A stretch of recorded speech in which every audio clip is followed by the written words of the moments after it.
Uy, we have here the moon. And it looks like number 18 is really grabbing my attention. When you add it up, it's 9. 9 is the number of luck. 9 is the number of wish. Alam mo yung wish na nakita ko sa image ng aking vision on my mind?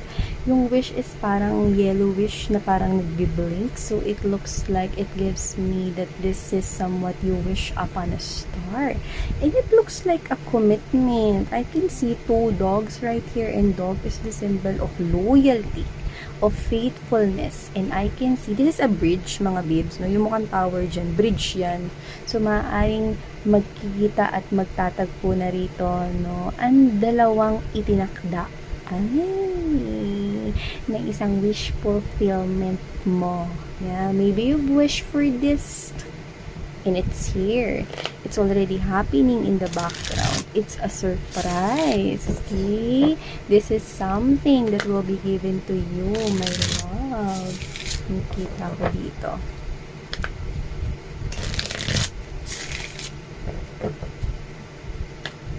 Actually, ang lakas ng energy to the point na I just can't explain kung paano to i-handle ninyo. Okay, baka to the point na parang nakikita kita dito na mag-overreact but in a very positive way. Nakikita ko dito.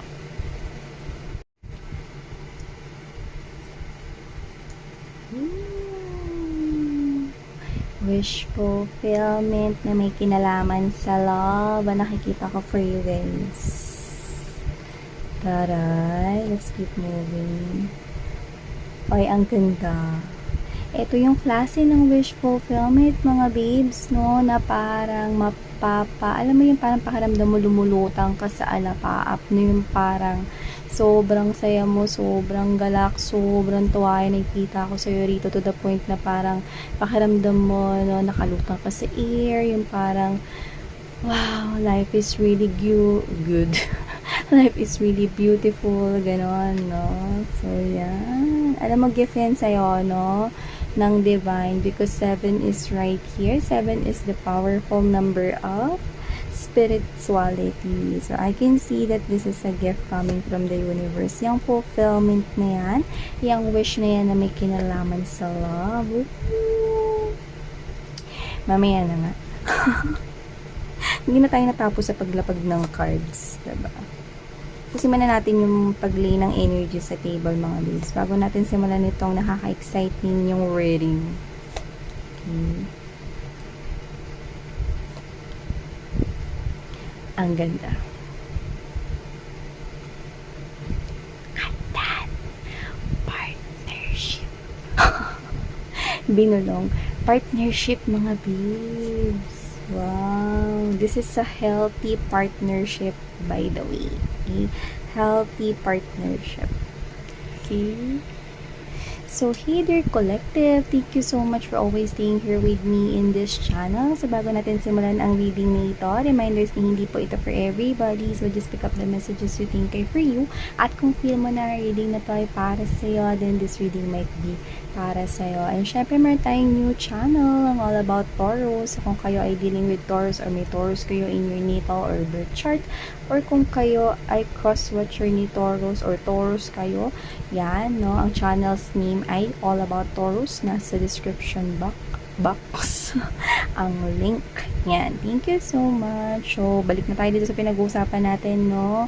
Ito, meron kayo ritong wish fulfillment. Ang ibig sabihin nun, may katuparan dito ang inyong kahilingan, ang inyong dinidesire, ang inyong ang hinahangad ng inyong puso, no? Ng pagkatagal-tagal na. Yung iba, pwedeng ng mga bata kayo. Alam niyo yung ganyan, yung parang dandelion, no? Magwi-wish na si hipan, tapos lumilipad, no? Sa school namin dati, maraming ganiti. Yan, no? At isa rin ako dun sa mga bata na yun, ganyan ginagawa ko dati. Pag nakikita akong ganyan, kahit hindi ako mag-wish, basta inihipan ko yan. Ang saya kasi, 'di ba? Kapag lumilipad 'yan ng ganyan. Lalo na yung mga nakaka-resonate dito ng mga bata sila, ganyan din sila. So, nakita ko dito mga babes, no, na meron kayo ritong wish regardless kung ginawa niyo yung pag-ihip sa dandelions na yan or hindi. Basta meron kayo ritong wish, no, na nagkakaroon ng katuparan, no? Hindi nyo naman kailangan gumamit ng kung ano-ano, ng mga kandila or ritual, walang ganun. Basta kayo ay nananalig, naniniwala, no, na isang araw ay matutupad ang inyong mga kahilingan, sobrang sapat na yun. Yung pananampalataya, yung faith, yung paniniwala na para sa yan, at hindi ka bumibitaw sa ganung paniniwala, ay girl, or ay pre, or bro, sa'yo talaga mapupunta yan. So, nakikita kong katuparan ng inyong kahilingan with the Ace of Fire energy. This is kahilingan na may kinalaman sa tugdug, tugdug, tugdug. Yeah, puso, usapang pag-ibig, usapang puso, iti. So, nakikita ko dito na itong klase ng wish dito, no, na mapapasayaw ka, mapapainda ka, mapapatalon ka, at pwedeng mahampas mo pa yung katabi mo. Kapag ka nangyari at natanggap mo na itong tuparan ng wish na ito, kasi pag natanggap mo to, magiging sobrang masaya ka to the point na pwede ka talagang tumalon, pwede ka pang gumulong sa floor, pwede kang sumayaw, sumigaw, like kitang tuwang-tuwa.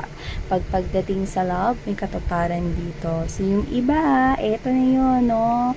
Doon muna tayo sa walang specific person na tinitingnan, no? Pero gusto ng love life, pwede matagal na kayong single at iniintay ninyo ang someone na mentor sa inyong life. Ito na yun mga babes, no? Yung nakikita ko dito is someone praying na, Lord, sana yung romantic naman. Lord, sana yung ano naman, yung bibigyan naman ako ng time. Sana yung very expressive naman sa pagmamahal niya para sa akin. Gusto ko namang ramdamin yung kinikilig ako. Yan. So, yun na nga yun mga babes, no? Someone romantic here, parang sinabi ni universe, no, or ni God dito na okay, ayan na yung papasok sa buhay mo, no, yan ang taong magbibigay ng kilig sa mundo mo. So nakikita ko dito, no, na to the point na kilig ka, meron talaga ditong pagbilis ng tibok ng puso mo, kasi eto na nga yun, kaya kang papaindak dyan sa tuwa, kasi kung ano yung hiniling mo, yun na yung talaga yung ibibigay sa'yo rito, mga girls or mga besh, no, or mga boys, at yung gender dito. So, nakikita ko dito na isang romantiko, very expressive sa pagmamahal. Kasi hinahanap mo no, ayaw mo yung parang kru, yung wala lang, no. Gusto mo dito yung parang laging sinasabi sa'yo, maya, no, na, babe, ano ginagawa mo? Eto, natutusan ako ni boss kasi may ginagawa ako rito, may task kasi kami, may deadline ako rito.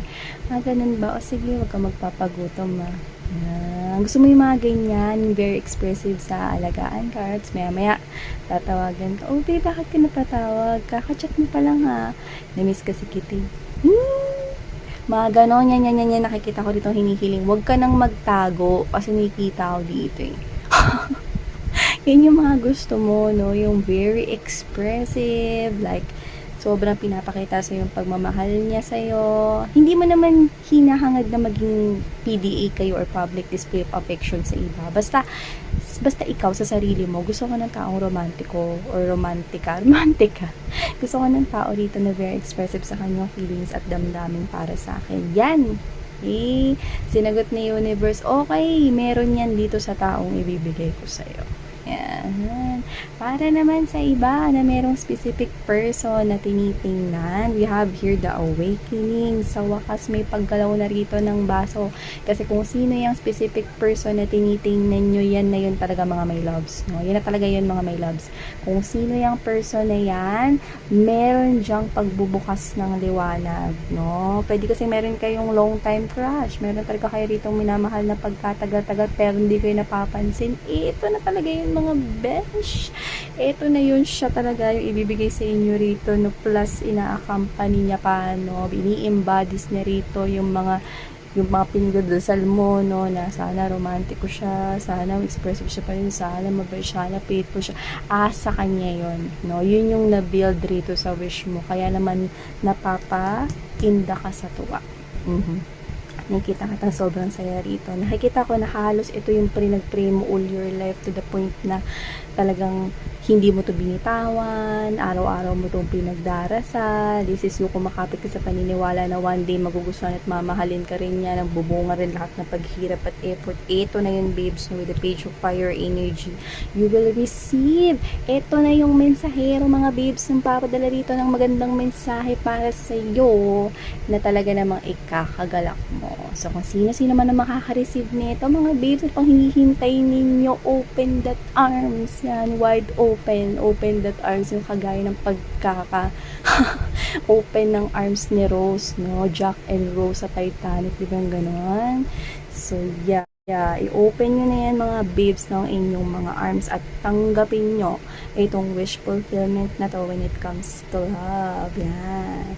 Alam nyo, ang cute nyo rito kasi nakikita ko rito, no, na parang matagal kayo ritong single kasi nga pwedeng may inintay nga kayo rito na tao, no, at medyo natagalan nga siya.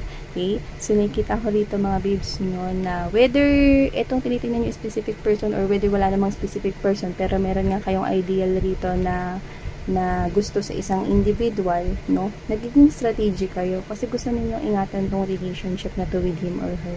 Nakalimutan niyo na kasi kung paano ba yung gumalaw at umak sa isang relationship. Okay? Dito kayo na parang nagsa-strategy. Ano bang gagawin ko rito para ma-protektahan at maalagaan ko tong relationship na to? Nakikita ko dito. No? Parang ano ba yung pwede kong gawin para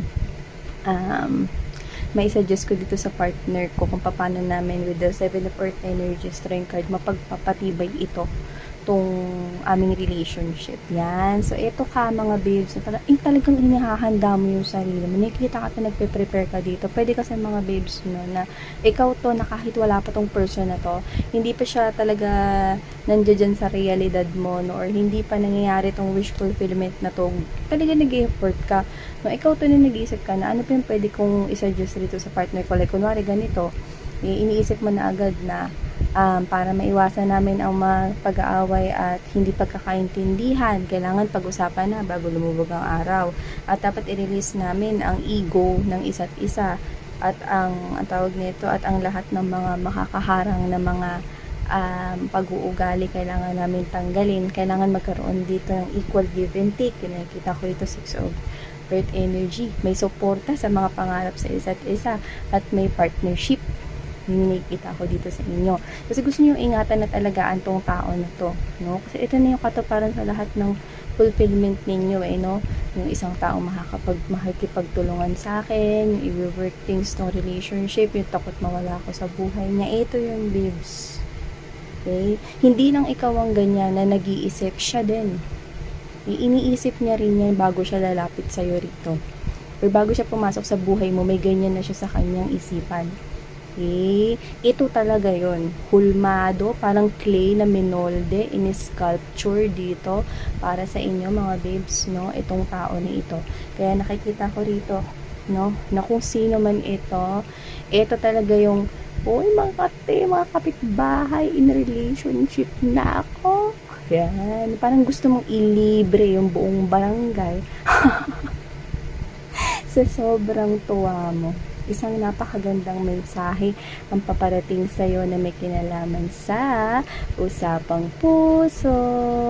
So, kung ano man to, mga babes, na tanggapin mo to at receive this with open arms and mag-thank you ka and be grateful sa taas dahil ipagkakaloob niya ito sa inyo.